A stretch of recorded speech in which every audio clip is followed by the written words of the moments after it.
po ang trip ko eh, nakolektahin eh. Sa video po natin ito ay ating aalamin kung ano ba ang sekreto at ano ang nasa likod ng pagiging content creator at vlogger ni Sir Alan Bartolome. Bakit niya pinauuso na mahal ang 20 pesos lagpas kwelyo, pisong 1972, 1974 at 1973 at iba pang mga coins na wala naman talagang halaga. At yan pong ating tatalakayin, pag-aaralan. Panoorin niyo po ang buong video. Lamang ang may alam.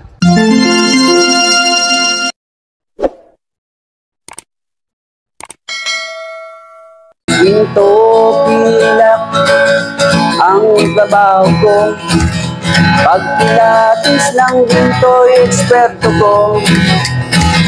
Kung sa mga kabisado ko, alam ko ang peke at totoo. Magandang panahon po sa inyo mga kaibigan ko, mga ka-More Than Treasures, mga idol dito po sa ating channel, More Than Treasures. Kumusta po kayong lahat? Nawa po ay nasa mabuti po kayong kalagayan at lagi pong ligtas sa anumang sakit at karamdaman. Shout out po sa inyong lahat. So sa video po natin ito ay ating pag-aaralan po at tatalakayin, himay-himayin ang video ni Sir Alan. So pakatatandaan niyo po kaya ako itong ginawan ng content dahil ayaw ko pong kami ang sinisisi ng mga tao na talagang mga legit na buyer. At kapag inalok kami ng mga pisong kalabaw, 1972, pisong niyog, tsaka mga lagpaskwelyo, hindi namin binibili, sila ay nagagalit. So si Sir Alan ay nakita ko, labas ang kanyang mukha, kaya siya ang aking ginawang content sa pagiging error coins vlogger. Simulan po natin ang video. Tuloy-tuloy pa rin tayo sa pagbili nito, no? Yung labas ang kwelyo na 20 pesos. Yan. Anong sabi? Tuloy-tuloy daw po ang kanyang pagbili ng 20 peso lagpas kwelyo. Ibig sabihin, hanggang sa ngayon, bumibili pa siya ng 20 peso lagpas kwelyo sapagkat ang pagkakasabi niya ay tuloy-tuloy po ang kanyang pagbili. Kasunod. Huwag nyo nang i-skip to, huwag nyo na munang i-scroll, makinig kayo no, dito sa 20 pesos na coins. May napapanood ako ng mga video ng mga content creator na sila daw ay point expert no mga tol. Yung mga naka-gloves lang, hindi nagpapakita ng mukha. Marami daw po siyang nakikita ng mga video o mga vlogger na sinasabing sila daw ay eksperto sa coins, ngunit hindi naman daw kita ang mga mukha. Yun daw yung mga naka-gloves lang. Kahit ako po, nung una na ako po ay nagbablog, talaga pong marami po akong nakikita sa YouTube, vlogger po ng mga error coins, mga coins na walang katotohanan at hindi nga naman kita ang kanilang mga mukha. At dahil po, sabi ko, hindi pwedeng gawa ng kontento dahil hindi naman kita ang mga pagbumuka. Naghanap talaga ako ng nagko-content ng walang katotohanan na labas talaga ang mukha. Kaya si Sir Alan ang aking nakita. Ano po? So, totoo po yan. Marami pong nagbablog ngayon na wala namang katotohanan pagdating po sa mga usapang barya. Wala po silang alam. Tuloy po natin. Sabi nila ganito, hindi daw collectible tong ganito. Ano daw po sabi ng mga error coins vlogger? Hindi daw po collectible coins ang 20 pesos lagpas kwelyo. Totoo po yan at tama po yung mga error coins vlogger. Ano naman ang sabi ni Sir Alan? Common error coins. So marami na ito sa merkado ng mga tol. Ito na umiikot. Common error coins daw po ang 20 peso lagpas kwelyo. So pinalalabas po ni Sir Alan Bartolome na ang 20 pesos lagpas kwelyo ay error coins. Malupit si Sir Alan Bartolome. Pinangangalandakan niya po sa social media na mali ang pagkakagawa ng 20 pesos. Bakit? Error eh. Pag sinabing error, mali. May mali. Ano po? At kapag sinabing error, halimbawa sa isang factory, gumawa ka, may error, hindi po papasa sa QC yan, quality control. Ibig sabihin, hindi dapat ilabas yan sa merkado. At yan po ang pinalalabas ni Sir Alan, pinangangalandakan niya na ang 20 pesos daw lagpas daw ang kwelyo ay error coins. Paging BSP. Attention, Bangko Sentral ng Pilipinas, Gobernador ng Bangko Sentral ng Pilipinas, sinasabi po ni Sir Alan Bartolome, error daw po yung coins na inilabas ninyo na 20 pesos lagpas kwelyo. Panoorin niyo po ang kanyang mga video. Error daw po yan. Ibig sabihin, mali, hindi perfect. Pero, ito po ang kasunod sa kanyang video. Common error coin o common error coin. So marami na ito sa merkado ng mga tol. Error coins daw po ang 20 pesos lagpas kwelyo. Pero ang sabi niya, marami nitong umiikot sa merkado. Ito daw pong common error coins para sa kanya ay napakarami daw umiikot sa merkado. Ibig sabihin, yung pera na 20 pesos ay mali ang pagkakagawa dahil error. Pero marami sa lansangan, saan ka nakakitang factory? Halimbawa, factory ng bag, Louis Vuitton. Tapos may error yung pagkakagawa. Yan ba ay makakalabas o makakalagpas ba yan sa kanilang quality controller? Hindi po yan ilalabas ng factory kung yan po ay may error. Lalo na po yung pera natin ng Bangko Sentral ng Pilipinas, hindi po yan ilalabas sa merkado kung yan po ay may error. Ano man po ang hitsura niyan, hindi po pwedeng sabihin yan ay may error. Walang sino mang taong pwedeng magsabi niyan na yan ay may error. Ano po? Ang pwedeng magdesisyon dyan na yan may error ay ang ating presidente at ang ating Bangko Sentral ng Pilipinas. Sila lamang po ang may karapatang magsalita na yan ay may error. At sisiguraduhin ko po sa inyo mga ka-More Than Treasures, kung may error po yung coins na yan, hindi po yan ilalabas ng Bangko Sentral ng Pilipinas. Ibig sabihin ba mas magaling pa si Sir Alan sa ating Bangko Sentral ng Pilipinas? Dahil sa kanya may error eh. Sa akin, wala pong error yan. Bakit? Bakit nagkaroon ng error? Sige nga. Wala pong error para sa akin yan. Bangko Sentral po ang gumawa niyan. At kung yan may error, hindi po yan lalaganap sa merkado. Hindi po yan ilalabas ng Bangko Sentral ng Pilipinas. Ngunit kay Sir Alan, may error na nagkalat pa daw o marami daw sa merkado. Kayo na ang musga, mga ka-More Than Treasures, mga taong bayan. Sino ba ang tama? Si Sir Alan o yung gumawa ng pera na Bangko Sentral ng Pilipinas? Kung yan, para kay Sir Alan ay may error, may mali, hindi perfect, kaya nga error eh. Kung yan ay error, bakit pinapauso niya at pinangangalandakan niya sa social media na 2,000 ang halaga ng isa niyan at yan ay mataas ang halaga? Bakit kaya? Bakit niya pinapalaganap at itinuturo pa sa mga tao? Remember, 2.1 million ang kanyang followers. Itinuturo niya sa kanyang mga tao na ang halaga niyan ay 2,000 at bibilihin niya. Still buying po siya ha. Sabi niya sa una, tuloy-tuloy pa po ang ating pagbili. Pinangangalandakan niya na 2,000 ang halaga ng error coins na 20 pesos. Ano kaya ang nasa isip ni Sir Alan at ano kaya ang dahilan bakit niya po ito ginagawa at binablog pa na binibigyan ng mataas na halaga? Panoorin po natin. Ito ang trip ko eh, nakolektahin eh. Ano daw? Ito ang trip ko na kolektahin. So malinaw na malinaw pa sa sikat ng araw, napapanood niyo po ha. Siya mismo ang may sabi. Trip niya lang pala na mangolekta ng 20 peso lagpas kwelyo. So malinaw, hindi po siya lehitimong buyer, hindi po siya lehitimong kolektor. Ano ang sabi niya? Anong magagawa nyo? Ito ang trip ko na kolektahin. Ibig sabihin na pagtitripan niya lamang yung 20 pesos lagpas kwelyo para gawin niyang koleksyon. Ang tanong, gaano katotoo na kinokoleksyon niya talaga ang 20 pesos lagpas kwelyo?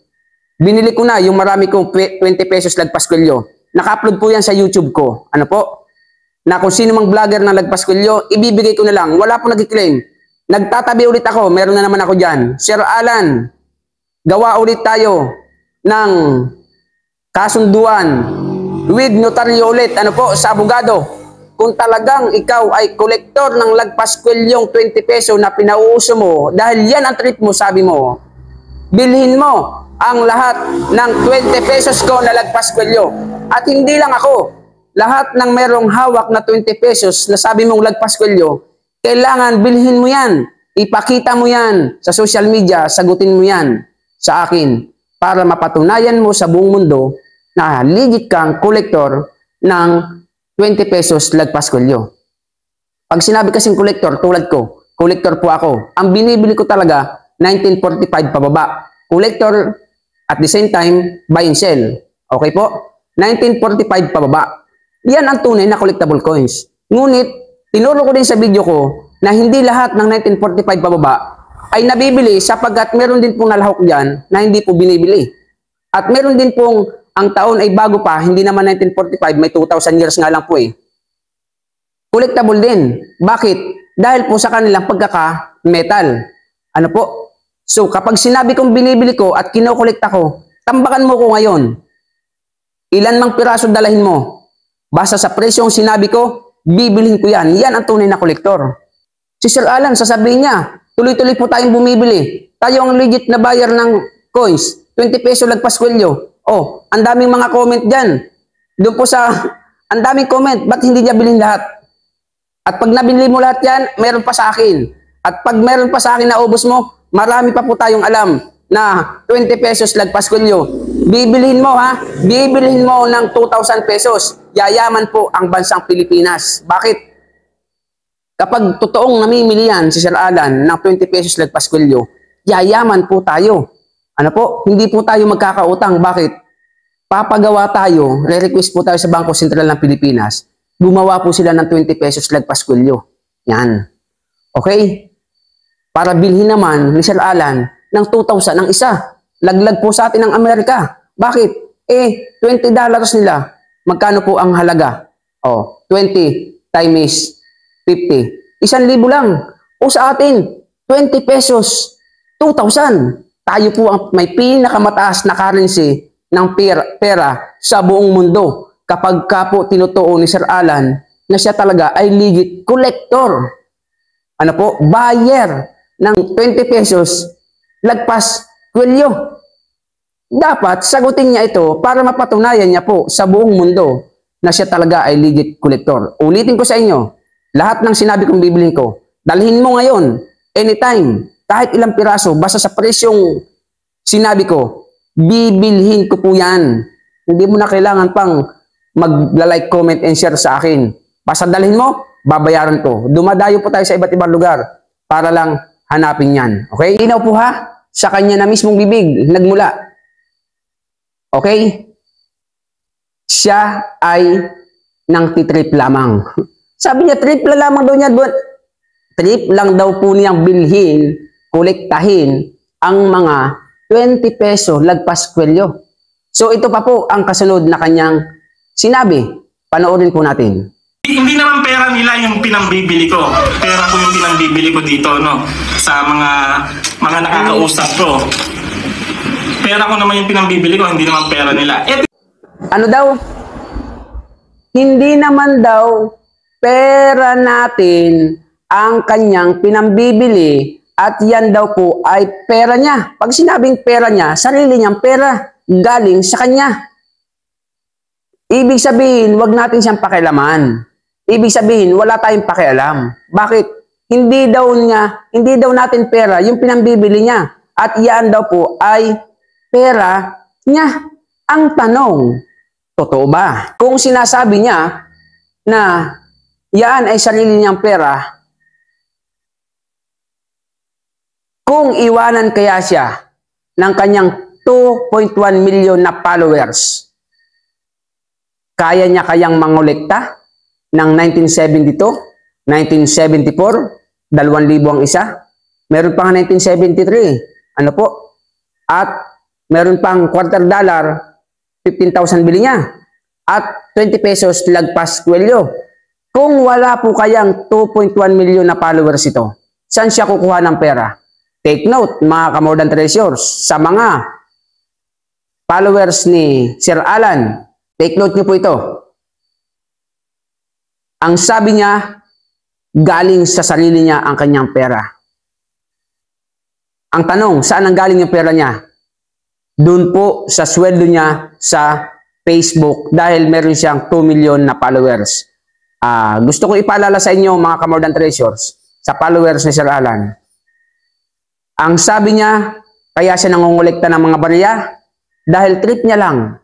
Okay? So tinangkilik yan ng 2.1 milyong tao sa buong Pilipinas, sa buong mundo na.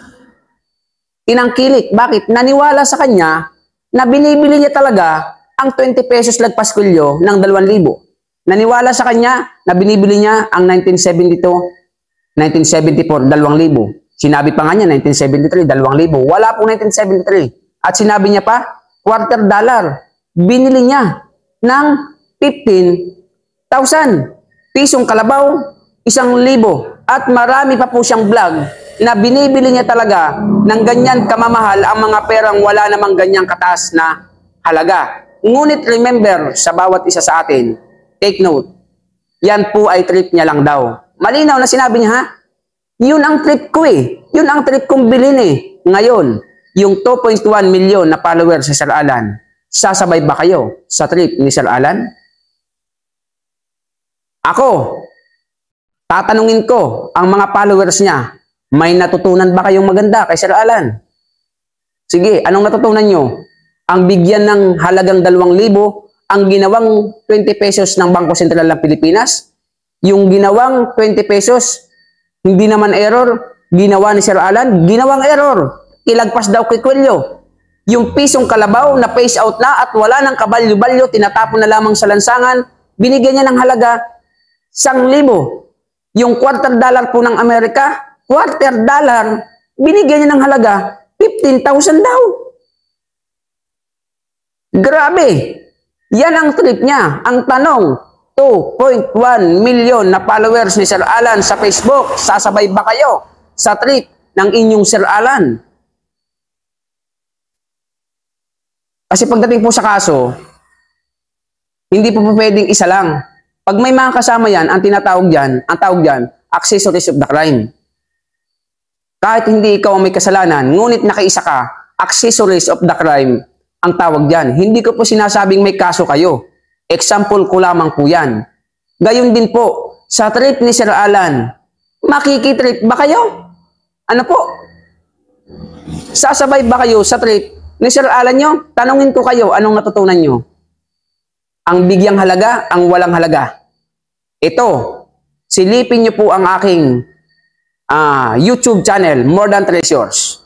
Tignan nyo po ang aking subscribers, 11,000, 11K. Ako na ang magsasabi sa inyo. Tanungin nyo ang mga subscriber ko, lalo na po yung naunang nag-subscribe sa akin, ano ang natutunan nila? Ako na magsasabi sa inyo, mga ka-more than treasures, mga taong bayan. Yung iba, namimili na po, kumikita, pinadadalan ako ng GCash, binibigyan nila ako bilang pasasalamat. Ito si Sir Alan, ano? Follow mo muna, i-share mo muna, i-comment mo muna, pusuan mo muna para pumasok yung views at lumaki ang kanyang channel at lumaki ang kanyang sweldo. Okay? Napakarami daw po niyang proof of buying. 100 mahigit ang kanyang ebidensya na siya ay bumibili talaga ng lumang barya. Ang tanong, ilan ba ang followers mo? 2.1 million. Okay? Yung 100, natulungan mo kasi sabi niya, paraan daw po niya na pagtulong yung pagbili ng barya. Panoorin nga natin. Balik na ako ng coins. Nakatulong pa ako dun sa binilan ko ng coins. Malinaw, yung paraan ng kanyang pagbili ng barya ay paraan daw po ito ng kanyang pagtulong sa kanyang binilhan. So nabilhan na daw niya, natulungan pa niya. Ang sabi niya, mahigit na po 100 ang kanyang nabilhan at tinulungan. Ang tanong, ilan ang followers? 2.1. Ilan ang nabilhan? 100. Ipagpalagay natin 200 na. So, may 1.9 million pa. Okay. Kung ikaw ay legit na buyer, lahat ng ialok ng 2.1 mo na followers, bibilin mo. Kung legit kang collector talaga, kung talagang kino-collector mo, kino-collection mo, kino-collecta mo ang mga 20 pesos lagpas bilyo sa halagang 2,000. Kung talagang kino-collecta mo ang 1972, 74, 1973, ang $2, 15,000, pisong kalabaw, pisong niyog, at marami pang iba. Kung talagang yan ay kino-collecta mo at collector ka niyan, legit buyer ka niyan, wala kang pipiliin, bilhin mo lahat. Ngunit ikaw ay namimili, hindi ka legit na buyer, hindi ka legit na collector. Ilan ang sabi mong nabilhan mo na? Proof. 100, gawin mo ng 200. So, tinulungan mo na. Eh kung dumugin ka kaya ng 1.9, kasi 2.1 milyon. Ang sabi niya, 100 na ang kanya nabilhan mahigit. O 100 na lang para walang total. 100 na ang nabilhan mo at tinulungan mo. Ilang milyon ang pinaaasa mo na ang 20 pesos binibili mo, 2,000. 1972, 74, 73, binibili mo, 2,000. Piso, kalabaw, binibili mo, 1,000. $2, binibili mo, 15,000. At marami pang iba, binibili mo sa mahal. Ilan ang natulungan mo? 100. Ilan ang pinaasa mo? 2 milyon. 100 ang natulungan mo. 2 milyon ang pinaasa mo. Kung dumugin ka kaya ng 2 milyon na yan sa bahay mo, kaya kang ipagtanggol ng 100 tao na natulungan mo kuno? Kayo na, taong bayan, ang humusga kay Sir Alan. Sa mga followers Sir Alan, kayo na ang mag-analyze sa aking video kung sinong sinungaling sa amin at sino ang legit sa amin. Sabi, ako daw naiinggit. Wala po akong dapat ikainggit. May sarili akong mukha. Magkaiba po ang hugis na mukha namin. Magkaiba po ang hilatsada ng pagmumukha namin at magkaiba po kami ng ugali. Ako po ay legit, ginto, pilak, dumadayo, kahit saan mamili. Yan. Hindi po yan pangdayo. Nagtatago nga pag may nagbebenta sa kanya. Klaseng buyer, klaseng collector. Pag may nagbebenta, nagtatago. Ako, pag may kumakatok, may pumaradong sasakyan, alis isa ko. Dahil iniisip ko, may mabibili ako na kahit papaano, kikita din naman ako. Yan ang tunay na tumutulong. Bibilin mo sa kanila, kumita sila. Kumita ka din ng konti. Pero wala kang pinipili. Lahat ng dumating, bibilhin mo. Hindi yung 100 lang ang binilhan mo. 2.1 naman ang pinaasa mo. Pag kinuyog ka yan, hindi sasapat yung 100 mo. Dapat baliktad. 2 milyon ang tinulungan mo, kahit yung 100 na iwan mo. Okay? Pero mas maganda, kung totoo ka, lahat tulungan mo. Dahil kung legit kang buyer, lahat yan bibilhin mo. Lahat ng ilatag nila na sinasabi mong binibili mo, bibilhin mo. Iyan po ang legit na buyer. Iyan po ang legit na collector. Uulitin ko po sa inyo ha.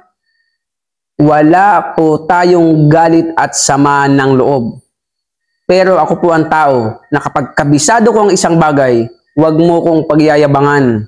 Huwag mo kong pagmamalakihan. Dahil hindi ako papayag na yan ang trabaho ko. Yung inyong mga maling ginagawa, sa akin isisisi ng tao. Bakit? Ganito. Namimili ako.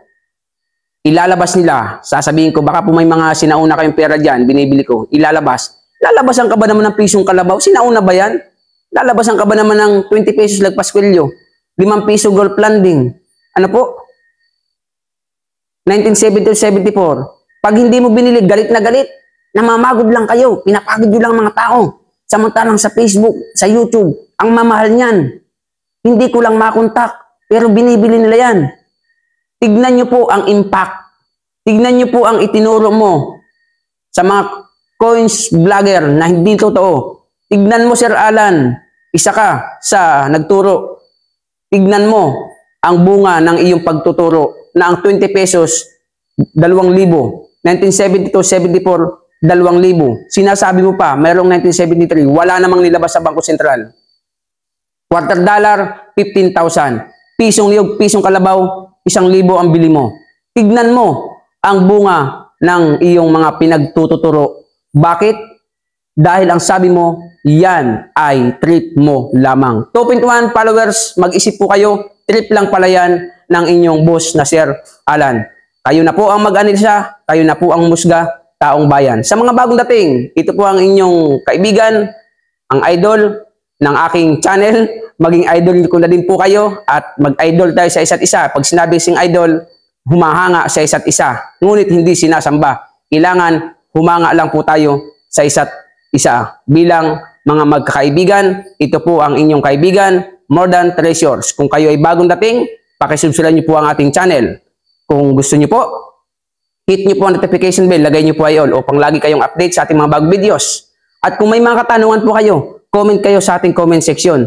Meron po tayong FB page para sa mabilis na usapan. Paki-like na din at paki-share ang ating video para kumalat po ito sa buong social media upang sa gayon ay masagip po natin yung mga lagpas na ang kwelyo, ano po, at yung mga pisong kalabaw na butot balat na 1,000 pa ang bili, ano po, at doon sa mga 1973 daw, wala namang ginawa para po masagip po natin ang ganyang mga tao. Kung gusto niyo po ng pruweba na hindi po ako nagsisinungaling, na ako'y nilalabasan ng mga ganyang coins at mahal daw sa social media, tandang-tanda ko pa yung bahay na mga pinupuntahan ko na nagagalit kapag hindi binibili ang ganyang coins. Meron nga, kausap ko yung magnanay bago ako magtapos.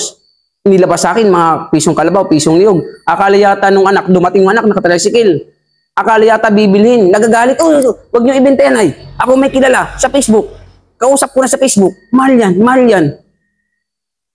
Hindi na lang ako nagsalita. Umalis na lang ako ng, sige po, ako po ialis na lang. May kausap na pala ang anak niyo. Yan ang impact ng mga tinuturo ni Sir Alan. So, sa mga susunod po nating video, abangan nyo po. Kung meron po kayong request sa mga video nyo na gawin natin content, basta makatotohanan lang po ha. Ako po hindi papayag na tayo ay hindi lumagay sa katotohanan. Pag ako mali, burahin ko ang video ko. Yan ang tunay na lalaki, yan ang tunay na tao tumatanggap ng pagkakamali. Marami po salamat. See you. Lamang ang may alam.